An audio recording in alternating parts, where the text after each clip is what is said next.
그런 팁을 하나 드릴게요. 네.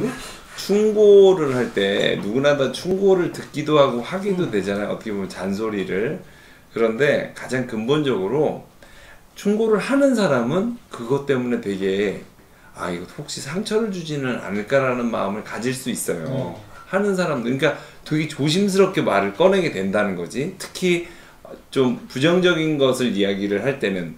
근데 받는 사람은 아무리 그걸 정제되게 얘기를 해도 일단은 나의 단점이 딱 수면 위로 올라오는 거라고.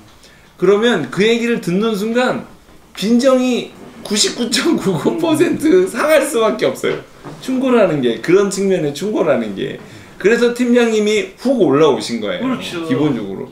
아 나는 좋은 뜻에서 하는데 왜 화를 내? 이런 식으로 보통은 된단 말이에요. 근데 그 충고 방식의 팁을 드리면 예를 들어서 부정적인 어떤 태도나 행동을 한다 그러면 아 당신 요새 무슨 속상한 일 있어?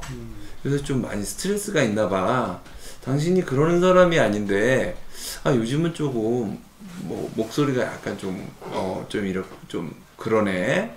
뭐 안 좋은 일 있는 거야? 그러면 똑같은 목소리가 애매하다라는 충고를 했음에도 불구하고 듣는 사람 입장에서는 아 내가 뭔가를 잘못했구나 라는 거를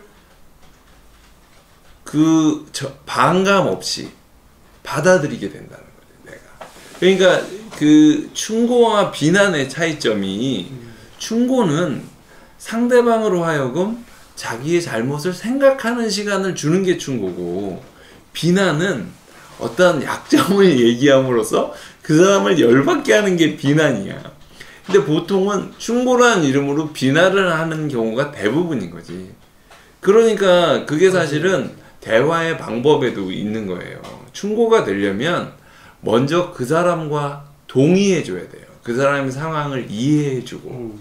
그래서 아 봉구나 너 원래 되게 젠틀하고 괜찮은 녀석인데 아 오늘은 왠지 네가 좀 뭐 스트레스가 받은 일인지 왠지 좀 이렇게 좀 날카롭게 느껴진다라든지 편하게 얘기하면 싸가지가 없네 오늘 뭐 이렇게 그렇게 얘기를 하더라도 일단 밑밥을 이렇게 밑밥 그래 그러니까 그게 중요한 그게 그러면 근데 사람이 화가 났을 때 이게 말이 이쁘게 나와야 참 쉽지가 않잖아요. 그게 사실은 감정을 배제한다는 게 쉬운 일은 아닌데 감정을 한두 번 배제하다 보면 그 자체에 희열을 느낀다니까. 그래서 그게 공부에서도 그게 메타인지라 그러는 거야. 나를 객관화해 놓고 나를 들여다보는 거. 그러면 사실은 메타인지라는 게 어떻게 보면은 내가 어떤 감정 상태에 있는 내 모습을 감정이 배제된 다른 내가 나를 보는 거거든. 그러면 내가 화나고 있는 모습이 좀 우스꽝스럽기도 하고 조금 아 맞아 나도 이래서 열받고 있지 지금 이런 거를 하면 금방 그 이해의 폭이 넓어져서 금방 화가 풀린다고.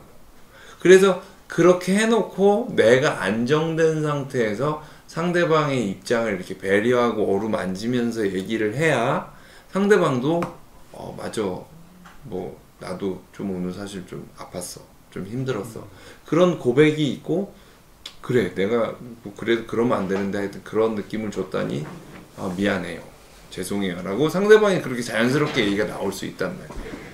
그게 사실은 관계에서도 그렇고 개인적인 관계의 위상에서도 그렇고 아 이 친구는 참 되게 나한테 좋은 친구네 아 소중한 사람이네 이런 게 느껴지지.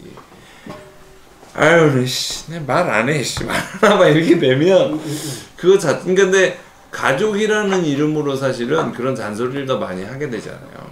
그게 사실은 다트, 그 리틀 다트라 그러는 작은 화살이에요. 보통 그 영어 문장에서는 그 리틀 다트라 그래가지고 그 작은 화살로 쏘는 거예요 계속. 그러니까 되게 따끔따끔하면서도 신경질 나는 그렇다고 피나서 죽을 것 같진 않지만 그 자꾸 신경 건드리게 하는 그 표현이 되게 재밌잖아요. 그 킹 목사 연설문에 그런 게 나와요. 그 인종차별이 흑인들에게 주는 그게 끊임없이 누군가 계속 다트를 쏜다는 작은 화살을 쏜다. 그런 게 나오거든요. 그래서 하여튼 그렇게 좀 앞으로 집안 분위기를 오히려 팀장님이 리드를 해보세요.